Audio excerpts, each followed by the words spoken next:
Thanks for checking out this review video. So this is for Season 3, Episode 5 of Creepshow. So after this, we only have one more left. This episode is dropping on Shudder on Thursday, October 21st. And since this is coming out as a review before it's dropping on Shudder, also plus it's a new episode, and I'm not allowed to at this point, there will be no synopsis of the stories, and I can't really get specific about the story and details as far as that goes. But I am going to comment on what I did and did not like about each of the stories, like I have in all my other ones. I have a review for every single episode that they've done and the specials. And then just know that when this season's over, I'm going to do a video of ranking every single story from this season. And then I'm also going to do a separate video that's ranking every single story done by the Creepshow series. And that includes the seasons and the specials. So just know that. Now, getting into Season 3, Episode 5. Pretty good installment, I will say.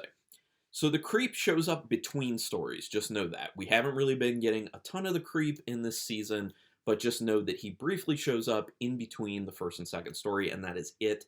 That's kind of been what they've been doing. Either he's in the beginning or he's in the middle for the most part, and it's just one time. So I would like more of the creep, but it's not a deal breaker. Like, I'm still good with the show. It does appear that they slowed down some of the animation. Well, they slowed down the camera movement on the comic panels. I've kind of complained about this in other episodes where when they're using comic panels to tell some of the story for each of the stories or between stories, it was moving too fast, so you couldn't really read what was in the comic panels. They slowed it down for this one. I'm not going to say that it's because of me, but I'm assuming that other people kind of made a comment or someone figured that out within the Creepshow cast and crew and said, hey, maybe we should slow this down a little bit. So that's a really nice improvement that I was happy to see. So, getting into the first story. The first story is called Time Out. Now, this one's directed by Jeffrey F. January. Now, he's done 4 episodes of the Walking Dead TV show, and he did one other Creepshow story, which was The Last Subaraya, which I enjoyed. I enjoyed that quite a bit. Now, Jeffrey F. January, his directing is pretty solid. He's not like I've been saying with like Joe Lynch, where you like really take note of the directing style. Not like an Axel Carolyn either, because I really took note of her directing style as well. But his directing is good. You know, it's better than, you know, the normal, just like I'm doing basic directing right now and this works. He does better than that. So, but he's not like, you know, Joe Lynch level with these episodes. But good job. This script for this one was written by Barrington Smith and Paul Sidicic. Hopefully I said the last name right. Couldn't find anything for Barrington Smith, but Paul Sidicic had done Rock Jocks and Precious Cargo, which I have not seen, know nothing about. There are no big names for the episode Timeout, or the story Timeout. They do hook you very quickly with something interesting, and that kind of ties into the overall concept. I do think it kind of gives away too much about the story, in my opinion. So it kind of makes it where you do kind of know where the film is, or where the story is going. Yeah, so it's interesting to like get you hooked on the story, but I also feel like it's kind of revealing a bit too much. And after that moment, you're like, okay, here we go, interesting. They backpedal a lot on the pacing and the interest level, or I guess the frequency at which interesting things really happen. You know, it really takes a step back in pacing after that opening sequence. And I think that's going to be one of the biggest issues for people with this particular story. The acting is solid. Good acting in this one. I was very happy with it. No problems. The directing was also solid, like I already talked about. The dialogue feels very natural, and the character interactions and relationships also feel very natural. So this really does point to the ability of the writers to really write good dialogue and to really write characters well and character interactions well, so they don't feel off. It's not easy to do, I will say that much. I've written some scripts in my time, you know, none of them are, you know, nobody's paid for my scripts. I just done them myself. And I find it particularly hard to write dialogue, especially dialogue between characters. So I think they did a really good job with that. They use a bunch of comic panels to move scenes as kind of like cuts from like going to one scene to the next. And I like that. I like that integration of the comic panels in it. It works quite well, especially because this is Creepshow, and that's what it's kind of all about.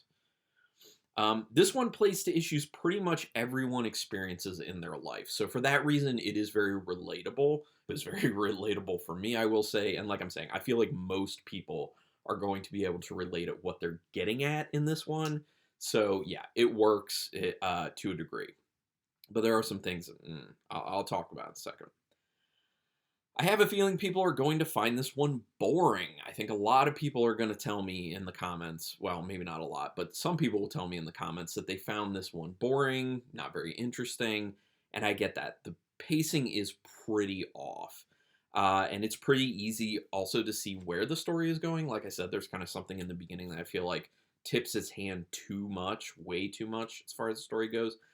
And it just kind of, the film just feels like it's not worried about getting you too much in the runtime that it has. It kind of feels like maybe they even stretched a little bit, but I think it's also like the nature of the story doesn't really have a lot of flash to it. It doesn't have a lot of like surprise and like awesome moments that horror fans are going to be like, "Oh, this is awesome," or like high intensity, high impact stuff. It's kind of just a more blah type story in the beginning. Now, that being said, I think there are ways that the script could have been done, changed up to inject a lot more into it and kind of make it more exciting and have better pacing, but that was not really done. And it doesn't feel like it fits, to be honest. As far as a story within the Creepshow series, like they all feel like they fit to some degree. This one actually feels like it doesn't really fit, in my opinion. It kind of feels like it maybe fits a little bit better in a different genre. I'm not going to say that specific genre because I feel like that would be kind of saying a little too much about the story potentially. And a lot of people are going to say this is not horror. Now, I personally would say there's horror elements, but would I call it horror? Probably not. So I think that's kind of the main reason that to me it doesn't really feel like it fits. It feels kind of out of place. They could have gone harder on the actual horror aspect. And, with this story, I understand why they didn't go like hard horror because of what they're trying to do. And I get it. But there is a way that they could have done that. And I feel like they probably should have done that because it's Creepshow. And, like that's what people are looking for the most part. So for that reason, with 5 stars possible, half stars in play, I'm giving this a 2-star rating. It's not bad. It's just like I think the script needed some more fleshing out, and I think the pacing needed to be helped. Yeah, I mean there are things. So the better story of the episode is the second one, The Things in Oakwood's Past. I enjoyed this one. This one was fun. Directed by Dave Newberg, which I couldn't find anything else that Dave Newberg's done, really, except The Ringmaster, which is a documentary, which I don't really know much about it. Might look into it, because I do love documentaries. Written by Daniel Kraus, who also wrote the script for the story Pipe Screams in Creepshow, which I enjoyed. I liked Pipe Screams. And Greg Nicotero. As far as the writing goes for Nicotero, he also wrote scripts for Creepshow Holiday Special, which I think is still my favorite story of all the Creepshow stories, and Skeletons in the Closet, which was another one in season 3 that I enjoyed. I thought it was pretty fun and pretty good. This one does have some bigger names in it, being Mark Hamill, Danielle Harris, and Ron Livingston. So obviously the acting is good. Now I'm going to tell you right now, this isn't in-person physical acting. This is voiceover acting because this entire story is animated. I know some people aren't huge on the animated stories. I personally love them. I think it's great because you're less constrained by budget when you go with the animated stories because you can just do bigger things, go gorier, go more intense, go crazy, and they do that at certain points in the story, and I feel like it's a good payoff for that reason. And yeah, I honestly would like if they would do more fully animated stories because, like I said, they can go bigger, they can do more gore, they can do crazier stuff. Your concept can get so much bigger when you approach a script when it's fully animated for a show like this.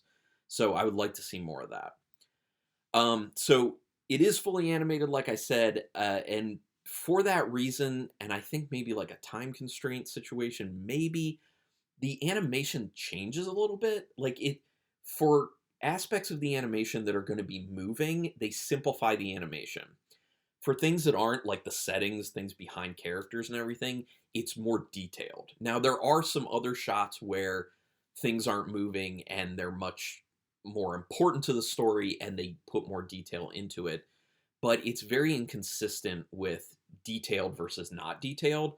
So for that reason, it kind of feels like they're mashing animation styles together to a degree.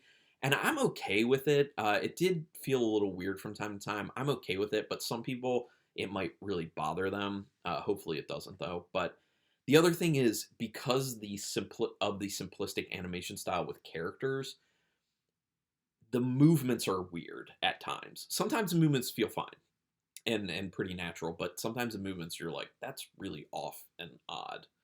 So just saying. One of the characters does not match the voice. Yes, the voice sounds way older than the age that the character was drawn. So there's a big mismatch there. You know, that's a small thing. You can easily get past it. I did, because the voice acting is really good and the story is engaging, but it is one of those things that you definitely notice and you're like, why didn't they match these things up? They easily could have just animated the person to be older. Just saying. There's a really cool part having to do with a series of images that change quickly. Keep that in mind for when you watch it. It's a series, it's like intentionally within the story going through a series of images. Where it goes, very fun. And it's probably one of the first moments, I think it is the first moment within the story where you're just like, okay, I see a lot of potential right here, and it pays off on that potential. So that's your first indicator that things are looking good. You have a sense of where things are kind of headed, but not fully. At least that was the case for me personally. I had an idea. I'm like, okay, I'm in the realm of this, and that's where I think it's going. Yes, it went there, but specifics, like I couldn't pick out specifics, and I like that. Like, I'm fine with kind of knowing where it's going to go, but as long as you execute it well, which I think they did execute it well, especially from the standpoint of animation, I enjoyed that. The end payoff is a bloody good time because they could go a lot bigger with animation. This goes to what I was saying earlier, where because animation is cheaper and because it's easier to go bigger, they go bigger. They go bloodier. Like I said, it is a bloody good time for the finish, and it feels like a very nice payoff, in my opinion. I also had a bit of a good chuckle at the very end, because there is something that is intentionally humorous that I appreciate it. I really liked it. So I thought a lot of the stuff about this was good. I enjoyed the animation aspect of it, which made it so they could go bigger. I enjoyed the voice acting a lot. I enjoyed the story idea. I enjoyed the execution of the story. There's a lot of good stuff here. So out of 5 stars with half stars in play, I'm giving it a very good 3.5 stars. Enjoy this one. Obviously, it's the best of this particular episode. So I think I'm probably, yeah, the timeout one is the one I've been most let down by for this season. But I think that's partially because this has been a strong season, in my opinion, especially in comparison to season 2. But I'll break that down even further in one of those, well, 2 of those videos that I'm going to be doing after we're all said and done. So there's one more episode after this coming next week, and I'm excited for it. Because, like I said, it's been a good season. So go ahead and put your comments down there. Once you've seen this episode, what are your thoughts? We can talk spoilers in the comments. That's fine, because at that point, it'll be on Shudder. So go ahead, but everyone knows spoilers in the comments potentially. So, read at your own peril. Do me a quick favor, though. Hit subscribe if you can, and you can, because it is quick, painless, and costs you $0. And it's your way to repay me if you like this video or any video I've ever done. I'm not making money doing this or anything. This is just a way for me to connect with other nerdy horror people online. Because where I live, I have no one to talk to about horror, at least not to the level I want to. So that's why I look to all of you. So if you join my horror community by subscribing and put some comments down there, let's talk. But anyway, I do thank you very much for taking your time to watch this video. I do appreciate that a lot. And until next time, keep it brutal.